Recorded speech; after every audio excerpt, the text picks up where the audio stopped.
আসসালামু আলাইকুম।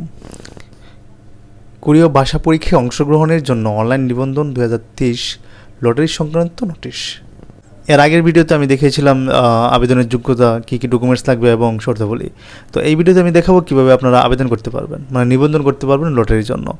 তো সরাসরি কীভাবে আমি নিবন্ধন করেছিলাম লটারিতে সেটি কিন্তু আমি দেখাতে চলেছি এই ভিডিওতে। তো দেখতে থাকুন TravelsTechBDর সাথে আছি মাসুদ রানা। তো চলুন ভিডিওটা শুরু করা যাক।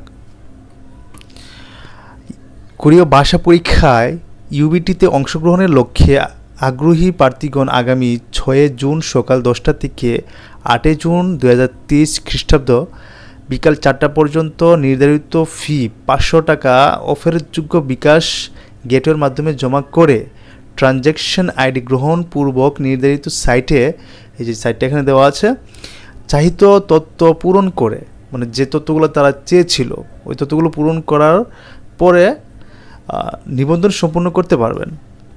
তো মোট কথা হচ্ছে 6 জুন সকাল 10টা থেকে 8 জুন বিকাল 4টা পর্যন্ত আবেদন করতে পারবেন।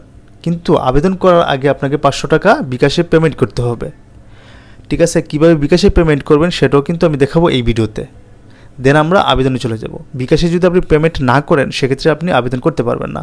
বিকাশে আবেদন করার পর যে ট্রানজ্যাকশন আইডিটা পাবেন, যা এরকম থাকবে আইডিটা, ওই আইডিটা কিন্তু আবেদনের ক্ষেত্রে দরকার পড়বে।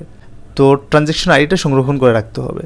এক্ষেত্রে নিবন্ধন ফি প্রদান করে তারপর সংশ্লিষ্ট ট্রানজ্যাকশন আইডি ব্যবহার করে নিবন্ধন করতে হবে। প্রার্থীগণকে বিকাশের মাধ্যমে ফি প্রদান পূর্বক প্রাপ্ত ট্রানজ্যাকশন আইডি সংরক্ষণ করতে হবে, কারণ এটি ছাড়া নিবন্ধন করা যাবে না। তো নির্ধারিত সময় ও তারিখের পর নিবন্ধিত সাইট স্বয়ংক্রিয়ভাবে বন্ধ হয়ে যাবে। সেক্ষেত্রে ফি প্রদান করার থাকলেও নিবন্ধন করা যাবে না। তো সেই দিকে আমরা একটু লক্ষ্য রাখবো। ওকে, তো চলুন আমরা প্রথমে দেখব কীভাবে বিকাশে পেমেন্ট করতে হয়, তারপর আবেদন করতে হয় বা নিবন্ধন করতে হয়। তো কীভাবে পেমেন্ট করবেন সেটা একটু দেখে নিই। প্রথমে আমি বিকাশ অ্যাপে আসলাম। এখানে আরও দেখুন, এখানে ক্লিক করুন। তারপর এখান থেকে এডুকেশন ফি ক্লিক করুন। তারপর এখান থেকে ট্রেনিং ক্লিক করুন। তারপর এখান থেকে ভয়েসের ক্লিক করুন। করার পর এখানে কিন্তু সাবমিশন আইডি দিন এটা লেখা আসছে। এখানে লেখা থাকবে যে পাসপোর্ট নম্বর দিন। যখন নিবন্ধন শুরু হয়ে যাবে তখন এটা অটোমেটিক চেঞ্জ হয়ে যাবে, অটোমেটিক এখানে পাসপোর্ট নং লেখা আসবে। তো আমি একটু ব্যাকে গিয়ে আপনাদেরকে দেখিয়ে দিই। তো বিএমইটিতে একটু যাই, যাবার পর এখানে দেখুন লেখা আছে আপনার পাসপোর্ট নম্বর দিন। সেম এরকমভাবে ওইখানে লেখা থাকবে। তো এখানে আপনি যখন পেমেন্ট করবেন এখানে কিন্তু আপনি আগস্ট সিলেক্ট করে দিবেন। আগস্ট সিলেক্ট করার পর আপনি পাসপোর্ট নম্বরটা সুন্দর করে দিবেন। এখানে দেওয়ার পর তারপরে পে করতে নিচে যান। তো এখান থেকে পে করার পর আপনি আপনার পিন নম্বর দিয়ে এগিয়ে যাবেন। যাওয়ার পর এখানে ট্রানজ্যাকশন যে আইডিটা থাকবে ওই আইডিটা কিন্তু আবেদনের সময় দরকার পড়বে। তো চলুন আমরা আবেদন প্রক্রিয়ায় চলে যাই। আপনি মোবাইল ফোন অথবা কম্পিউটার দিয়েও আবেদন করতে পারবেন। তো এই জন্য আপনাকে একটা ব্রাউজারে ঢুকতে হবে। এই ওয়েবসাইটটা ব্রাউজারে দিতে হবে। এই ওয়েবসাইট দিয়ে সার্চ দিয়ে তারপর আমরা, তো এই ওয়েবসাইটে যাওয়ার পর এখানে এই লেখাটা আসবে। তো এখানে কি লেখা আছে দেখুন একটু। আপনার যোগ্যতা নেই আর আপনি ভুল তথ্য দিয়ে আপনি নিবন্ধন করলেন, সেক্ষেত্রে আপনাকে তারা আইনগত ব্যবস্থা নেবে আপনার বিরুদ্ধে। ওকে, তো চলুন আমরা ওকেতে ক্লিক করি। তো দেখুন এখানে ওকেতে ক্লিক করার পর এখানে স্টেপ 1 লেখা আসছে আর নিচে লেখা আছে যে আপনি পেমেন্ট করার পর 500 টাকা, তারপর এখান থেকে ট্রানজ্যাকশন আইডি নিয়ে তারপর আপনি আবেদন প্রক্রিয়া শুরু করতে পারবেন। যদি আপনি ট্রানজ্যাকশন আইডি না পান সেক্ষেত্রে 16247 কল দিয়ে বিকাশ থেকে আপনি ট্রানজ্যাকশন আইডি সংগ্রহ করতে পারবেন। তো এখন আবেদন করতে হলে আপনাকে অবশ্যই পাসপোর্টের মেয়াদ আছে ওরকম পাসপোর্ট দিয়ে আপনি আবেদন করবেন এখানে। তো এখানে পাসপোর্ট নং লেখা আছে, আপনার পাসপোর্টের যে পাসপোর্ট নং আছে স্পেস ছাড়া এখানে আপনি দিবেন। ওকে, তারপর হচ্ছে পেমেন্ট সলিউশন প্রোভাইডার। আপনি যদি বিকাশের মাধ্যমে পেমেন্ট করে থাকেন সেক্ষেত্রে এখানে বিকাশ দিয়ে দিবেন, আর যদি আপনি অন্য কোনো কিছু দিয়ে পেমেন্ট করে থাকেন সেক্ষেত্রে এখান থেকে আপনি অন্যটা সিলেক্ট করতে পারবেন। যাই হোক, বিকাশ যেহেতু লেখা দেওয়া আছে তো আমরা বিকাশের মাধ্যমেই পেমেন্ট করবো ইনশাল্লাহ। তারপর ট্রানজ্যাকশন আইডি, এখানে আপনি যে বিকাশে পেমেন্ট করার পর যে ট্রানজ্যাকশন আইডিটা পেয়েছেন এখানে কিন্তু এটা দিবেন। ওকে, তারপর হচ্ছে এই যে লেখাটা RM4R5। ওকে, তো এই লেখাটা আপনি এই যে এখানে দিবেন, আর কিন্তু ক্যাপিটাল লেটারে দিবেন না। এখানে যেরকমভাবে থাকবে ওরকমভাবে দিবেন। আপনার এখানে অন্যভাবে থাকতে পারে, ক্যাপিটাল লেটারও থাকতে পারে। যদি ক্যাপিটাল লেটার থাকে সেক্ষেত্রে ক্যাপিটাল লেটার এখানে দিবেন। তারপর সাবমিটে আমরা ক্লিক করব। তো সাবমিটে ক্লিক করার পরে এখানে এই লেখাটা আসবে। তো এখানে এই লেখাটা আপনি একটু পড়ে নেবেন। তো এখানে আবার বলা হয়েছে যে ভুয়া কোনো তথ্য দিলে আপনার বিরুদ্ধে আইনাগত ব্যবস্থা নেওয়া হবে। তো এখানে আমরা ওকেতে ক্লিক করি। তো দেখুন ওকেতে ক্লিক করার পরে কিন্তু এই যে পাসপোর্ট নম্বরটা এটা এই যে পাসপোর্ট নং এটা কিন্তু অটোমেটিক এখানে চলে আসছে, কারণ আমরা এটা ফার্স্ট স্টেপে পাসপোর্ট নম্বর দিয়ে কিন্তু আমরা সাবমিট করছিলাম। সো এটা অটোমেটিক এখানে চলে আসবে। তারপর আসি নেমের মধ্যে। তো এখানে কি লেখা আসছে দেখুন, পাসপোর্ট এত অনুযায়ী আপনার নাম লিখুন। তো এখানে একটা বিষয় হচ্ছে, আমি বলে রাখি, অনেকে ছবিযুক্ত যে নামটা আর ওই পরে যে নামটা, দুইটা নিয়ে কনফিউশন হয়ে যায় যে এখানে কোন নামটা দিবে।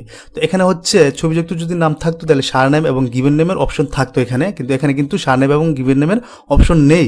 সেই জন্য আপনাকে উপরে যে পেজটা আছে যে আপনার ঠিকানা, ওই ঠিকানার যে নামটা আছে সেম এই নামটা এখানে দিয়ে দিবেন। ওকে, তো এখানে কিন্তু আগে একটা পরে একটা ওইরকম দেওয়ার দরকার নাই, জাস্ট ওইখানে যেটা আছে ঠিক ওইটি দিবেন। তারপর আমরা এখানে জেন্ডারে আসি। তো এখানে আপনি যদি মেয়ে হয়ে থাকেন সেক্ষেত্রে ফিমেল সিলেক্ট করবেন, আর আপনি যদি ছেলে হন সেক্ষেত্রে মেল সিলেক্ট করে দিবেন।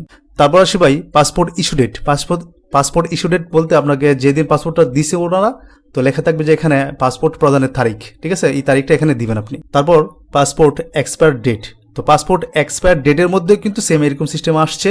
আপনার পাসপোর্ট যেদিন মেয়াদ শেষ হবে এর নিচে লেখা থাকবে, দেখবেন পাসপোর্টের মেয়াদ শেষ ওরকম লেখা থাকবে। তো এখান থেকে আপনি সালটা সিলেক্ট করবেন, মাসটা সিলেক্ট করবেন, তারপর এখান থেকে তারিখটা সিলেক্ট করে দিবেন। আপনি নিজে নিজে লিখতে যান, এখানে যেরকমভাবে আছে এরকমভাবেই আপনি পূরণ করবেন। তবে এই তারিখ অনুযায়ী না, আপনি আপনার পাসপোর্ট তারিখ অনুযায়ী সিলেক্ট করবেন। তো তারপর আসে ভাই ডেট অফ বার্থ। তো আপনি যখন ডেট অফ বার্থে আসবেন ক্লিক করবেন, তো সেম এরকম একটা পেজ আসবে। তো আপনি আপনার পাসপোর্টের মধ্যে যেরকম আছে, যে সাল আছে, যে সালে আপনি জন্মগ্রহণ করছেন, এই সালটা এখানে থেকে সিলেক্ট করে দিবেন, তারপর এখান থেকে তারিখটা সিলেক্ট করে দিবেন। তারপর আসি পাস্ট এসএসসি ইকুইভ্যালেন্ট। ঠিক আছে, আপনি যদি এসএসসি কমপ্লিট থাকেন সেক্ষেত্রে এখানে আপনি টিক চিহ্ন দিবেন। তো ডিপ্লোমা, আপনি তো ডিপ্লোমা কমপ্লিট করেন নাই বা ডিপ্লোমা পড়েন নাই, সেক্ষেত্রে এখানে নো দিয়ে দিবেন। ওকে, আর যদি আপনি এসএসসি কমপ্লিট বা ডিপ্লোমা থেকে পাস করছেন তাহলে এখানে ইয়েস আর ওইখানে নো দিয়ে দিবেন। এরপর আসি এনআইডি কার্ডে। আপনার পাসপোর্টের নম্বর, আপনার পাসপোর্টের মধ্যে যে এনআইডি নাম্বারটা আছে ঠিক ওই এনআইডি নাম্বারটা এখানে দিবেন। তারপর আসি ভাই ইমেলের মধ্যে, আপনার যে ইমেলটা সচল আছে আপনার ফোনের মধ্যে অ্যাক্টিভ করা, সেই ইমেলটা এখানে দিয়ে দিবেন। তারপর আসি ভাই পাসপোর্ট স্ক্যান্ড কপি। তো এখানে দেখুন সুন্দর করে লেখা আছে যে আপনার পাসপোর্টটা হালনাগাদ পাসপোর্ট হতে হবে এবং স্ক্যান কপিটা 45 থেকে 60 কেবি কিলোবাইটসে হতে হবে। রেজলিউশন সর্বনিম্ন এত থেকে এত হতে হবে। তো এইটা কিন্তু কোনোভাবেই কমানো বাড়ানো যাবে না, ঠিক আছে। তো এটার মধ্যে রাখবেন, কিন্তু উপরে যায় না। চোজ ফাইল, এখান থেকে আপনি পাসপোর্টের যেখানে রাখছেন আপনার কম্পিউটারের মধ্যে বা ফোনের মধ্যে, এখান থেকে সিলেক্ট করতে পারবেন। তারপর হচ্ছে ভাই পাসপোর্ট সাইজ ফটো। আপনার পাসপোর্ট সাইজ ছবি দিতে হবে সাদা ব্যাকগ্রাউন্ডে। ওকে, তো এখানে কিন্তু দেওয়া আছে যে 15 কিলোবাইট আর রেজলিউশন সর্বনিম্ন এত। তারপর যে এই জায়গাটা ম্যানুফ্যাকচারিং যেটা আছে, এটা ম্যানুফ্যাকচারিং থাকবে, সমস্যা নেই। তারপর আসি ভাই ইন্ডাস্ট্রি সাব ক্যাটাগরি। এখানে 3টা ক্যাটাগরি আছে। তো আপনি এখান থেকে অ্যাসেম্বল সিলেক্ট করে দিবেন, পার্টস সংযোজন। ওকে, তারপর আসি ভাই স্টেট ইন কোরিয়া। তো এখানে কিন্তু 3টা অপশন আছে। তো লেস দেন 5 ইয়ার্স, আপনি যদি 5 বছরের কম থেকে থাকেন এই কোরিয়াতে, সেক্ষেত্রে এটা সিলেক্ট করবেন। যদি বেশি থেকে থাকেন সেক্ষেত্রে নিচার সিলেক্ট করবেন। আর যদি নাই থাকেন সেক্ষেত্রে এনঅবলিক এ দিয়ে দিবেন। তো আমরা একটু দেখে নেই কি ফিল আপ করছি, আপনার যেন কোনোভাবেই ভুল না হয় সেটা একটু খেয়াল রাখবেন। তারপর সাবমিটে ক্লিক করবেন। তো সাবমিটে ক্লিক করার পর এখানে দেখেন আসছে অ্যাপ্লিকেশন সাবমিশন সাকসেসফুল, ঠিক আছে। তো দেখেন সবকিছু ঠিকঠাক আছে কিনা। আপনারা যদি এখানে কোনো ভুল তথ্য দিয়ে দেখেন সেক্ষেত্রে কিন্তু আপনার এটা সাকসেসফুল আসবে না। তারপর আপনি ডাউনলোড রিসিভে ক্লিক করবেন। করার পর এখান থেকে ডাউনলোড, দেখেন ডাউনলোড হয়ে যাচ্ছে। তো আপনার ব্রাউজার অনুযায়ী এখানে ডাউনলোডের অপশনটা আসবে।